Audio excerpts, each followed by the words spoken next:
guys, welcome back to the channel. So today, I know I was supposed to film the lookbook of what I made from the DIY video, but things didn't really go as planned. I'm still gonna show you guys how the outfit looks, but to be honest, I wasn't very inspired by my wardrobe, so it's a little bit of a downer.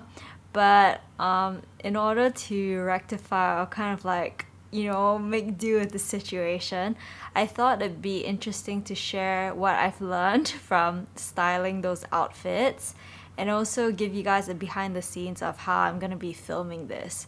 So I can't guarantee if there's gonna be a lot of b-roll and stuff, but I thought it'd be interesting to show you guys part of my equipment and how I'm making do with this space. So I will be filming in my brother's room, which is where we're in right now, and I guess I'm gonna show you guys how I'm gonna make use how to make use of all the space constraints, and hopefully that will sort of inspire you if you are struggling with space or trying to make do with any situation. I hope that this video kind of shows you guys how to get through those moments.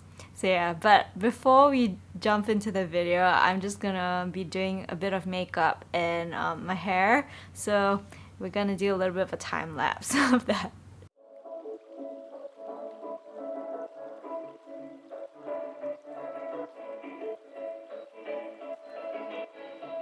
Okay, so I've done my hair and makeup. Hopefully it holds up because I forgot and I realized that I should have set up first before doing my hair and makeup, because in Singapore my hair doesn't work well with the humidity, so the curls don't really last that long. So hopefully it stays up. But this is my brother's room and the tiny space that we are going to be working with. So as you can see, I have the light set up there, and that is the mattress that I sleep on every night. On the bed, I have all the clothes of outfits that I'll be shooting. I don't particularly love it, but I'll tell you guys more about it later in the video. So on the floor, we have the fabric, and in there is, sorry, I can't really, yeah. In there is the backdrop stand that we're going to be setting up, and with the fabric as well. I don't have the right fabric, so it looks a lot nicer when you have drapey fabric, and I've ordered it and it'll be coming in from China, so hopefully it'll be here maybe by the end of next week. It wasn't too expensive. But this is what I have for now. This is muslin and it's way stiffer, so it may not really work that well as a backdrop. And we're gonna turn on the light as well, so it'll look a lot brighter. Let's see. Okay. So because the light in this room is yellow, I decided to change the temperature of this light to yellow as well, to a warmer hue, so that way it won't clash, and when you do auto white balance, it'll sort of balance out. So yeah, it makes a lot of difference with the light. So that's, I guess, a tip or something that I've been doing. Whenever I film where there's yellow light, as much as possible, if I'm trying to use this LED light, I'll tend to match it if it calls for it, so that I guess you won't have clashing colors. Okay, so we are gonna set it up, and I plan to, sorry, the mic. I plan to set it up just here based on this very tiny width of a space that we have, so hopefully it goes well.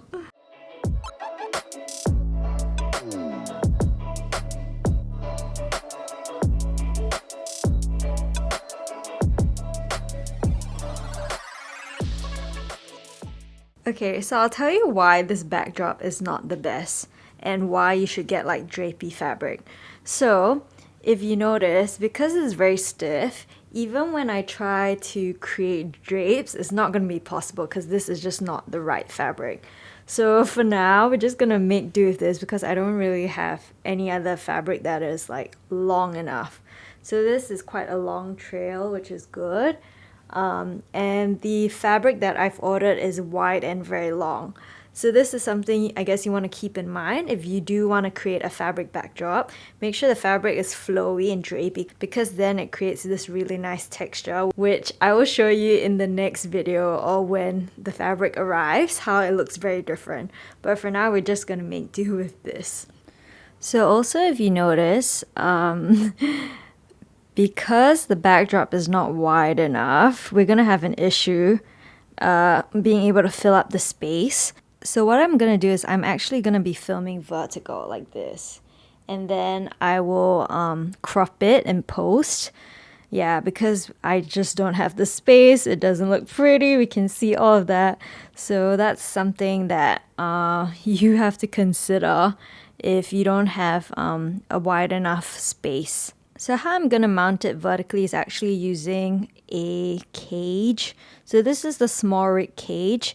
You can also use an L bracket, or you can use the ball head of your tripod. So something like this, where you can actually tilt it here on its side. Kind of imagine it going vertical. So that's how you would shoot vertically. So actually, before I use my cage, I'm going to try using the ball head first on the tripod. I think that should work.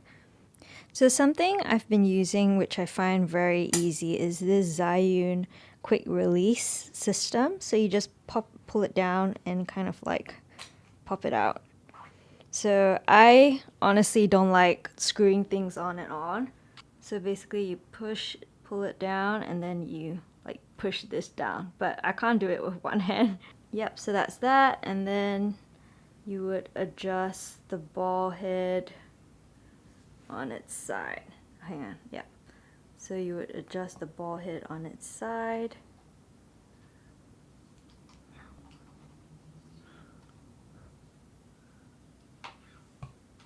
And have it like this, and then yeah, your camera will be shooting this way, if that makes sense.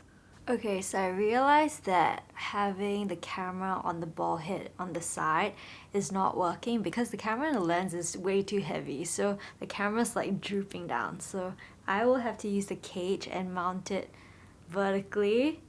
Let me show you guys. So I will have to use the cage and mount it like this way or this way, depending on the orientation, but have the ball head sit upright and not have it on its side, if that makes sense. Okay, so because I'm standing away from the camera and my mic, the shotgun mic is not gonna do that great. So I'm using the Rode Wireless Go 2. That should help. And I have it with the white lavalier gold mic so that it sort of blends with the top. So this is the top that I made in the DIY video. And something I learned, and I was a little bit sad when I learned about this earlier, is that I feel that peplum tops are more of like a corporate look. And what I mean by that is it doesn't really go that nicely with shorts or skirts because of how it flares out. I'll show you later, but when you have like something short, it just is not very proportionate because a lot of emphasis is on the waist with the peplum flaring out. So I personally feel that if you have like pants, it just sort of brings the attention away from the hips. Because if you wear a skirt, a lot of emphasis is going to be on this area. So that's something that I realized and learned just now when I was like trying to put outfits together. So yeah, so I think a very easy way to style this top and have it more casual is to wear it with jeans, which is what I've done here. And for me personally, I prefer wearing a darker pair of jeans to a lighter one because I feel that with this top it's very light, and because the emphasis is on this area, I feel that if you wear a darker set of pants, there is less like attention drawn to this area, if you get what I mean. So yeah, so this is kind of like how I would style it in a more casual sort of manner. I have a couple of workwear pants which I'm gonna put on next, and you guys can see how this really looks very corporate. And yeah, I think initially I thought that this was gonna be like a really fun sort of like casual top, but as pretty as it is like on its own, when it's paired with something, I do feel that it just looks very corporate, which is not really the vibe that I'm trying to go for, but I guess it's something that I can wear to work. Okay, so I am styling this with a denim skirt right now, and I don't know if you can tell, I'm looking at my screen over there, but yeah, there's a lot of emphasis with the peplum flaring out, and because this is very short, proportionately I feel it doesn't look as nice as if you have pants on. So I don't know, what do you guys think? Is it just me, or do you guys agree that peplum tops look a lot better when styled with a pair of pants? So I'll show you guys what this looks like with a pair of shorts, and you guys can decide for yourselves if this top looks best with pants or with a skirt or shorts. Okay, so for the last look here before I switch on to pants, so proportionately, I don't think it looks great because the top is a lot longer than the shorts. And again, so much emphasis is on this area because of the flare out. So I personally wouldn't wear this top with shorts or skirts. I would probably wear it with pants. So let's move on to pants instead.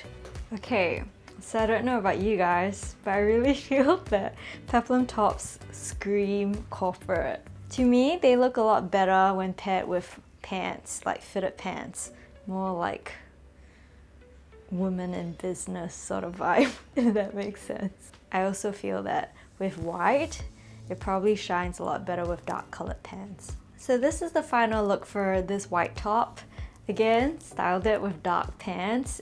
This time around, a more straight leg cut and less fitted. Do you guys agree with me that peplum tops look a lot better with pants and they look very corporate? That's genuinely how I feel about it. Even though this top looks very casual, because it is a lightweight cotton fabric, I still feel that it is very corporate. So we are gonna move on to my second DIY, which I did, which is the cropped lemon print top. So this is the second DIY. It is the cropped top. So I decided to pair this with something high-waisted because I didn't want to show any midriff. Like I mentioned in the studio vlog, I don't really feel comfortable showing my midriff. So this is something that I would probably wear out when this area becomes more defined after working out more. So I think that this sort of look is kind of like casual but also a little bit serious as compared to if I were to pair this with a denim skirt, which now looks very summery and very casual. So I guess it really depends on what sort of like look and vibe that I'm going for.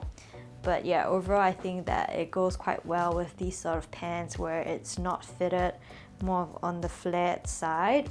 And also I can't really raise my hands with this top because it will rise and you'll see like the bottom of the bra that I'm wearing, so it's not very sightly. So that's something I guess I have to keep in mind should I wear this top.